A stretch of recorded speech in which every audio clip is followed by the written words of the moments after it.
Welcome back to another video, and today we're going to be going over what happened during the London session, the two opportunities that I did not take that I could have taken that could have gave me a nice return on my account, but at the end of the day we missed opportunities. That's normal. Opportunities will always happen in the market. So when I came into the market around New York session, it was just ranging, and it didn't get out the range till later around 9 when we have volume in the market, which makes sense. You want to trade when there's volume. That's usually when your best tradings or trades happen. So let's look at where I could have taken a position. The first opportunity that I got was right here after this minute 30 close. This bullish candle, it closed. This one, the next candle came back all the way down, retraced, and then broke the high. At that point, we could have taken it.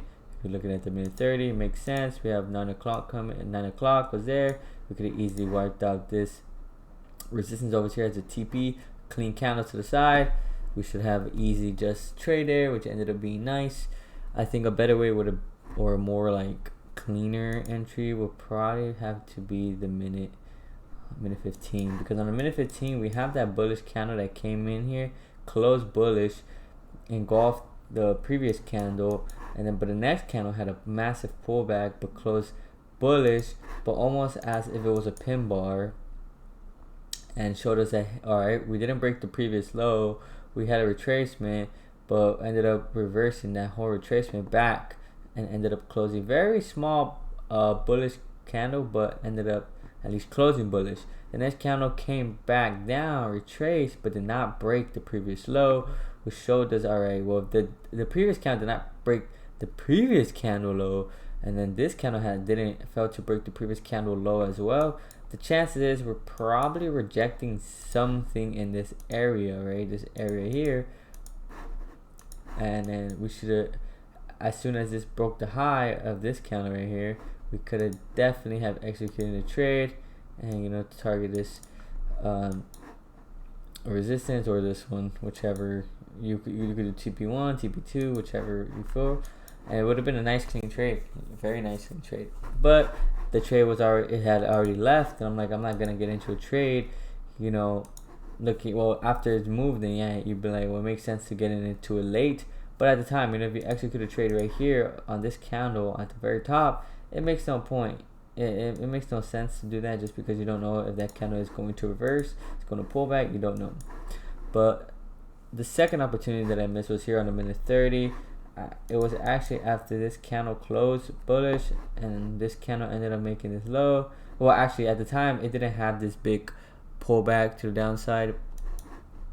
It actually was a very clean candle. It was more of this setup right here, which, looking back at it, it's a very, very clean setup, honestly. We could have just, if it was me, the moment this had a pullback, had a wick, I would have taken an impulsive trade, just for the simple fact that it was 9:30. We had news, so there was a lot of volume right now. It wasn't the news volume, it was more that pre-news volume that, man, people were just pushing market up, and we could have caught an easy trade here for a 1 to 3 risk to reward, very fast. 17 pips, you really don't need 50 pips, you know what I mean? 10 pips is all you really need, but you can, it was a nice clean trade. If I was to have taken it on a 30, it would have been taken here. I was literally gonna take this trade. I was like, I want to execute a trade here on a minute 30. It made sense to me. It just made sense that price with this showing us that we don't want to go back down right now at the time, and we have that volume coming in. I'm like, there shouldn't be any reason why we should have like a pullback down to this support. It just made sense to me to take the trade, but I did not take the trade. And the only reason why I didn't take the trade was simply that we had a resistance here, we had a resistance over here. So what can price do? Price can reject these two and just start melting back to the downside. So I was like, you know what, I don't want to risk anything else. I would have preferred this move here, because I could have just hold this whole position, or at least 50% of the positions, all the way to the overall TP. But I didn't get in on first position, so do I really want to risk it and put a position here? just for it to have to reject this and come back all the way down here, or reject this one, come back over here, because you know we have these resistance. And when you measure the range at your entry, you're not really looking at much, you know, not looking at much. But I think if we were to execute on the minute 15, it would have made a lot more sense. I wasn't really focusing on this resistance too much. I felt like this was going to be broken 100%. Well, nothing's 100%, but you know what I mean. I just felt like it was just going to tear through this with the volume, which it ended up doing. It actually had very little struggle. It closed, and the next candle just broke through it.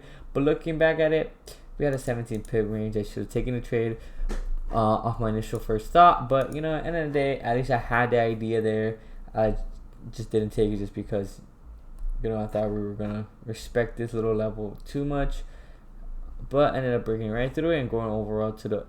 This was really my main concern. This one wasn't really, to be honest with you. It was, but I felt like this one had a major, a more of an impact on lower time frames, which ended up having. As you can see, prices broke it, came out, and just ended up shredding back down. But overall, these are two of the opportunities I missed. One was right here. Give me a second. Right here, and the other one was right around here. So could have been two potential trades I could have taken. Could have been one big winner, two small winners. But overall, these are just two of the trades I missed the opportunity to take. But I am not sad about it. Remember, guys, trading is gonna be here tomorrow, and traders gonna show you these things every you know, whenever it comes up. But it does return, guys. Remember, the charts repeat the same thing over and over. So do not get sad about missing an opportunity, since the market is always gonna offer opportunities. Just control your emotions, be smart, manage your risk, and everything should be good. Remember, guys, that's pretty much it, actually. Yeah, hope you enjoyed this video, and if you did, then I appreciate any support. If not, then dislike, I guess. But overall, today was some missed opportunities, but we move on. All right, guys, have a good day and a good trading day. Be smart and be good.